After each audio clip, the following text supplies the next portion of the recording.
start recording, and I will just kind of ask you what the hell's going on with iFunny on Substack. What's happening here? Oh, yeah. I got you there. Tell me about it. Well, basically, what happened on iFunny was that the mods, there's a new group of mods, I think, and they basically decided to just ban everyone who was sort of like an old head. You know, they were sort of on the app for years and years. You know, they basically excused it by saying that we were hateful, we were, neo-Nazis, all of these ridiculous terms. But, you know, it's all bullshit. They banned people who were not political at all. I was a little bit political on there. I was less political on there than I'd ever been. But, they banned people for no reason, basically. It was all bullshit. They say on, Twitter and stuff that it was an Indian guy who's doing it, but there's not really any evidence of this. I don't want to get a little too into the personality behind the iFunny Twitter guy who's blamed for all of this, but he's not Indian. He's like a mulatto of sorts. He's African, half white. Sorry. Well, yeah, I was just gonna ask, what is iFunny? How does it differ from other places, I guess? So the thing with iFunny is it's actually it was originally a meme app, and I think that's sort of what led to it having such a political user base. That's sort of part of the dissident right, is because people come there for the memes, and that sort of allows for a bit more offensive language than somewhere like Facebook, where people are ostensibly there to socialize, with their real life friends. iFunny's mostly anonymous. Pretty much everyone there started on iFunny just sort of trying to look at something funny, and that allows for a much wider range of views on pretty much every topic. It used to be a place where you could say mostly whatever you wanted. There's been there's been 3 ban waves before this, what we call banacousts, like ban Holocaust. But what made iFunny great in the olden days was that it had its own meme making service, which allowed people to make text posts, but you could make them however long you wanted. It's not like Twitter where you only have like 200 characters or something. And it's certainly not like somewhere like TikTok where you could maybe write like 2 sentences. I've tried those websites before, and it's totally different from iFunny, or at least how iFunny used to be before pretty much all political content started getting banned. Back in the day, there was people would write essays using these text posts. Nowadays, anything you write that's like longer than 3 panels, which is, it's a comic maker, so everything's in panels. Anything longer than that will probably get banned, even if it's not political at all. So I've never used iFunny before. What is the crossover or similarity between something like 4chan? Have you used 4chan before? I don't really use 4chan. I use another website that's sort of it's an alt-chan, as they say, but we're not going to get into it that much. I've used 4chan only years ago. I stopped using it maybe around 2017.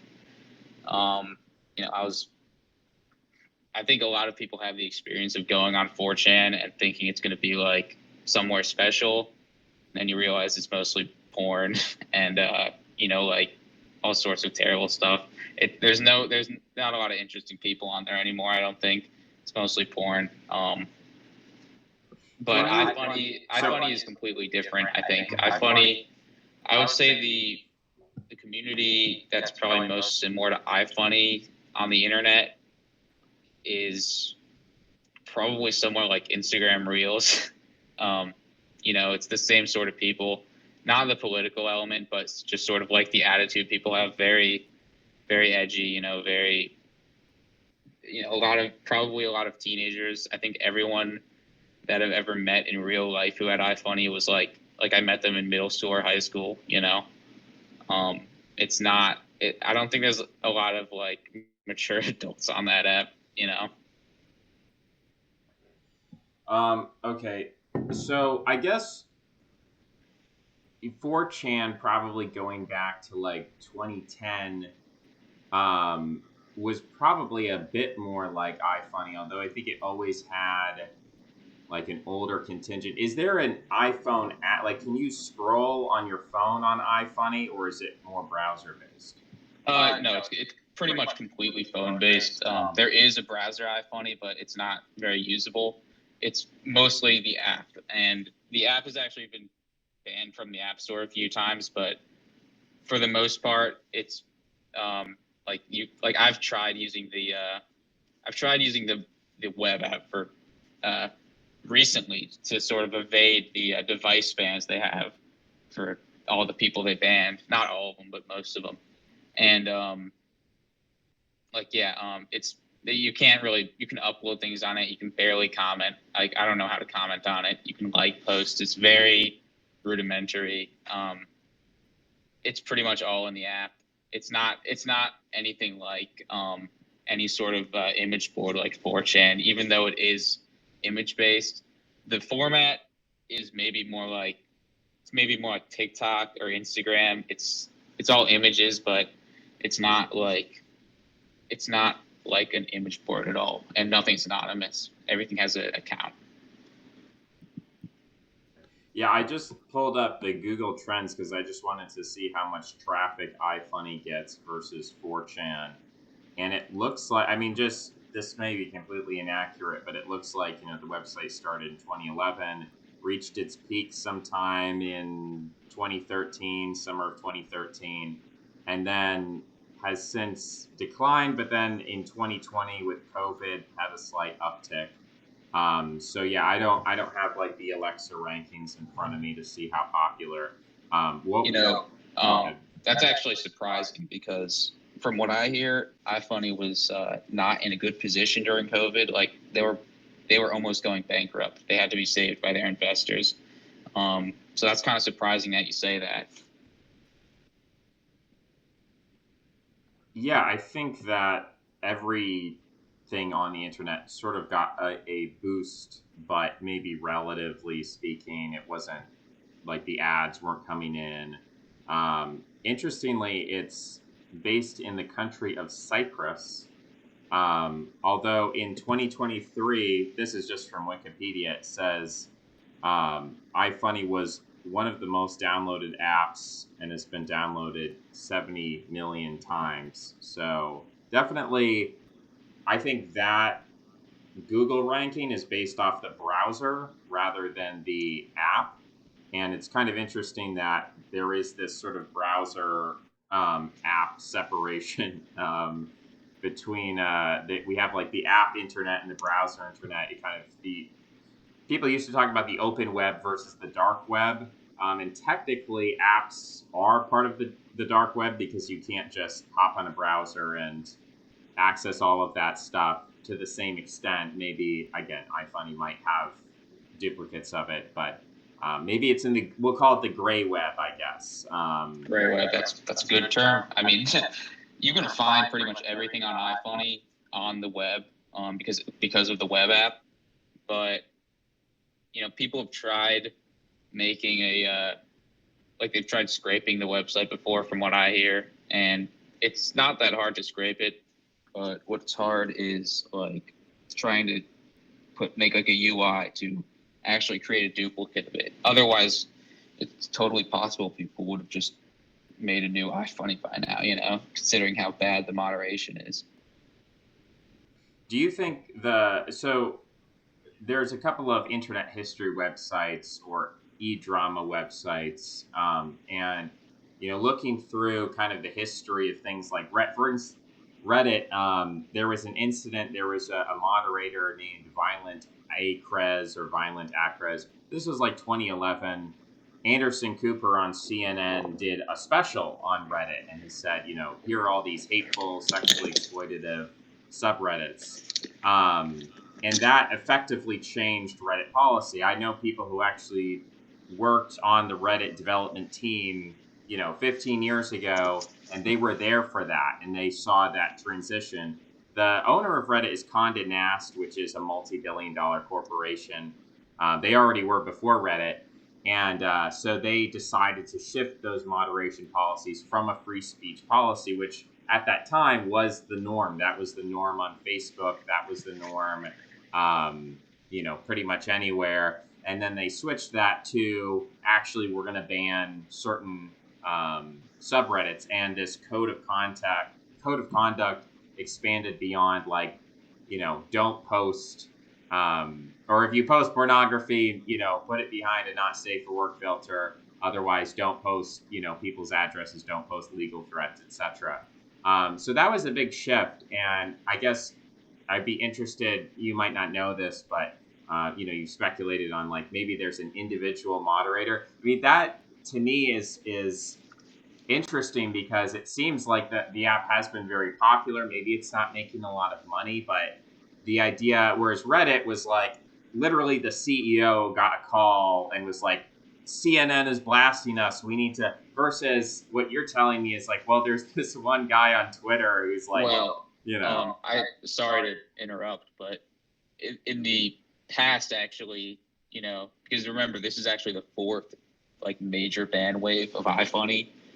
There was a past one which was pretty much entirely caused by someone on iFunny getting arrested because the FBI thought he was gonna become a terrorist or something. And BuzzFeed made an article on iFunny after that. There was the Saboteur incident. You might have heard of this from other websites, but basically in Florida, there was this guy named Blaze Bernstein. He was a gay Jewish man, and he was killed by someone else named Samuel Woodward. And Sam Woodward was known on iFunny as Saboteur. He was a neo-Nazi. He was a member of Atomwaffen, if I remember correctly.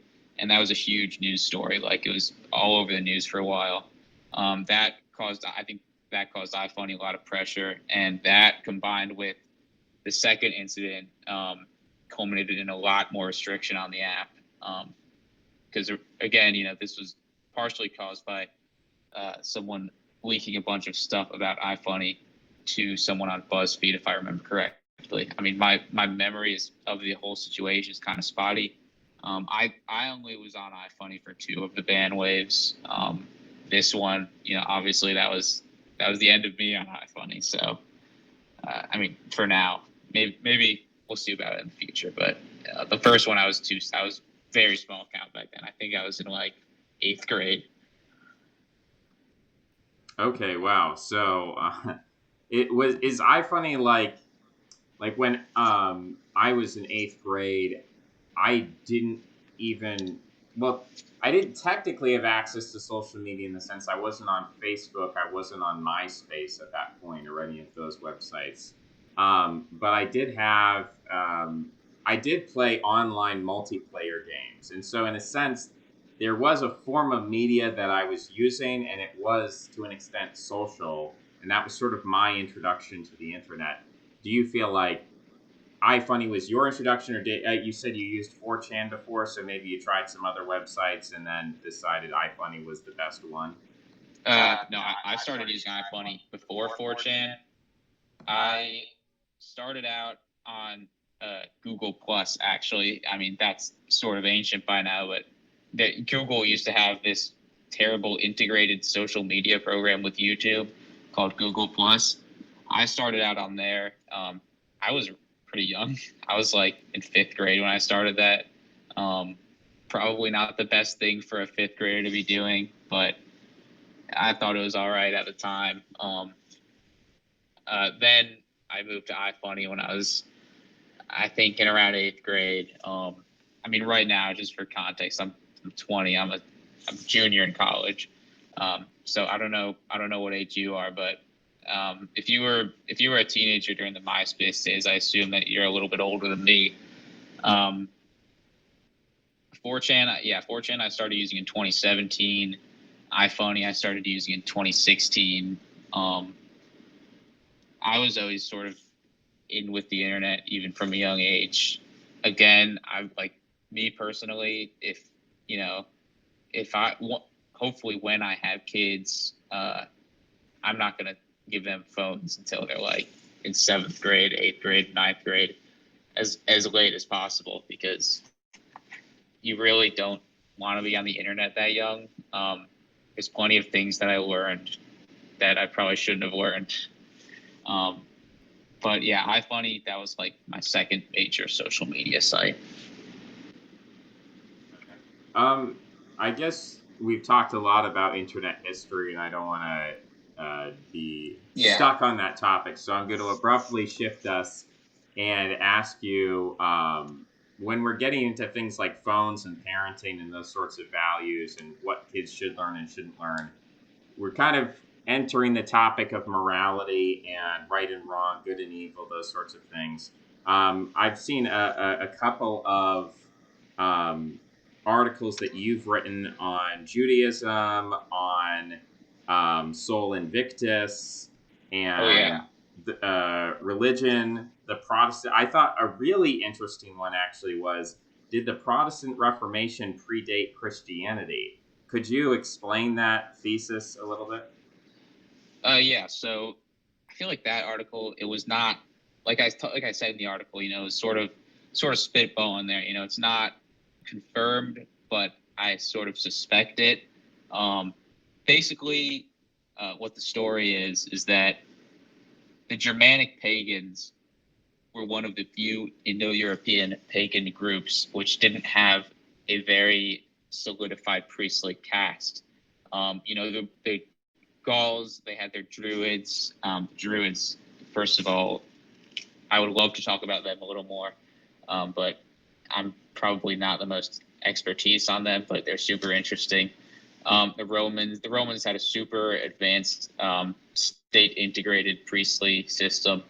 The Greeks had priests. The Persians had their magi, and obviously the Hindus have their Brahmanical caste. But the Germanics, they didn't actually have like a set priestly caste. It was really more, especially later on, that it was sort of like the warrior aristocracy would have they would study the runes and their esoteric meanings, but they were still the warrior class. Like they were called the Eorlas, which means the earls.